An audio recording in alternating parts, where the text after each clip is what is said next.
안녕하십니까. 오늘은 사도행전 12장 11절에서 15절의 말씀으로 야고보의 순교와 베드로의 투옥 세 번째라는 제목으로 하나님의 말씀을 나누고자 합니다.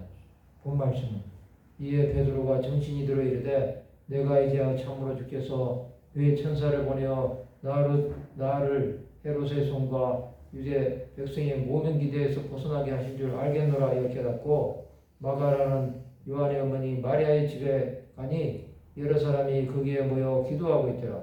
베드로가 대문을 두드린데 노대라는 여자아이가 영접하러 나왔다가 베드로의 음성인 줄 알고 기뻐하여 문을 미처 열지 못하고 달려 들어가 말하되 베드로가 대문 밖에 섰더라 하니 그들이 말하되 내가 미쳤다 하나 여자아이는 힘써 말하되 참말이라 하니 그들이 말하되 그러면 그의 천사라 하더라.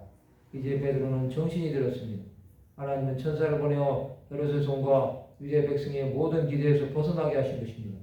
이것은 베드로 자신도 아직 순교의 때가 되지 않았음을 안 것입니다.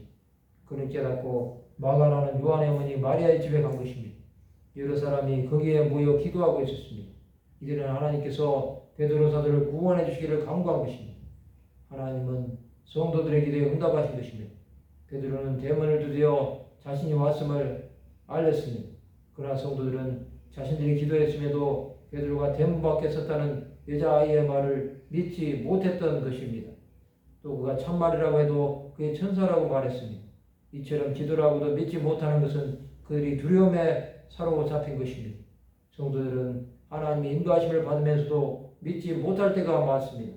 그것은 보이지 않는 일을 믿는다는 것이 그만큼 어렵다는 것입니다. 하나님 나라 일은 믿음의 눈으로 보지 않으면 보이지 않습니다. 또 깨닫기도 힘든 것입니다. 세상의 것들은 지나가는 아침 안개와 같습니다. 우리는 하나님께서 행하시는 것을 믿어야 합니다. 그것을 믿는다는 것은 하나님의 일하심을 믿음으로 선포하는 것입니다. 또 믿음의 말로 계속해서 고백해야 합니다. 이제 베드로는 사도행전 12장을 끝으로 역사의 무대에서 사라집니다. 그는 로마 황제 네로의 박해 때 순교한 것으로 알려지고 있습니다. 예수께서 십자가를 다시 지시기 위해 로마로 가실 때 베드로는 주여 어디로 가시나이까? 라고 질문했습니다. 예수께서는 십자가를 다시 지시기 위해 로마로 가신다고 말씀하셨습니다. 이에 베드로는 회개하고 돌아가서 십자가를 거꾸로 지고 순교한 것입니다.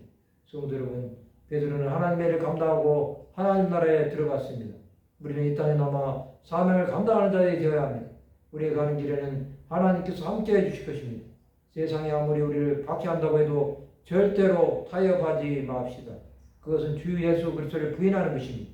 우리는 끝까지 주 예수를 전함을 사명으로 알고 주님이 홀로 가신 그 길을 따라가야 합니다.